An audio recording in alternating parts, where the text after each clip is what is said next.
Et c'est reparti. La querelle agricole fait de nouveau la une de l'actualité. Des barrages filtrants ont été dressés à la frontière franco-espagnole. Le mouvement pourrait s'installer. En ligne de mire, les accords commerciaux du Mercosur, avec la crainte de voir arriver des produits agricoles étrangers bien moins chers que les produits français.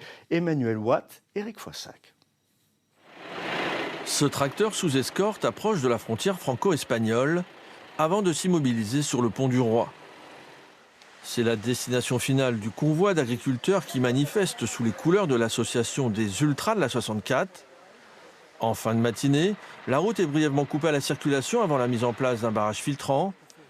Casquette vissée sur la tête, Jérôme Bail est attendu par de nombreux journalistes, dont une équipe de télévision catalane. L'emplacement choisi pour cette action aux portes de l'Espagne est stratégique. À chaque fois qu'on fait un truc en commun avec un pays étranger, on crée un lien. Nous, avec les agriculteurs espagnols, et même catalans, ce matin, j'étais avec eux à 5 heures au téléphone et on discutait déjà de l'avenir.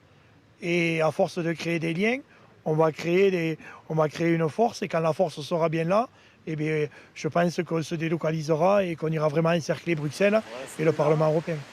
Plusieurs agriculteurs catalans ont franchi la frontière pour venir à la rencontre des manifestants. Beaucoup de revendications sont partagées par les membres de Révolte Paysanne, un mouvement constitué en dehors des syndicats et des partis politiques.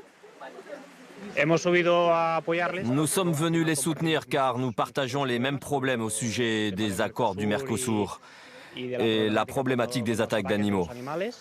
Nous avions l'intention aujourd'hui de bloquer des routes dans plusieurs endroits de la région.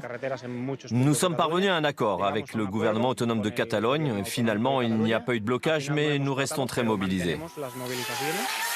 Les Ultras de la 64 ont l'intention de rester 48 heures à ce point de passage, sous la bonne garde des policiers espagnols et de la gendarmerie nationale.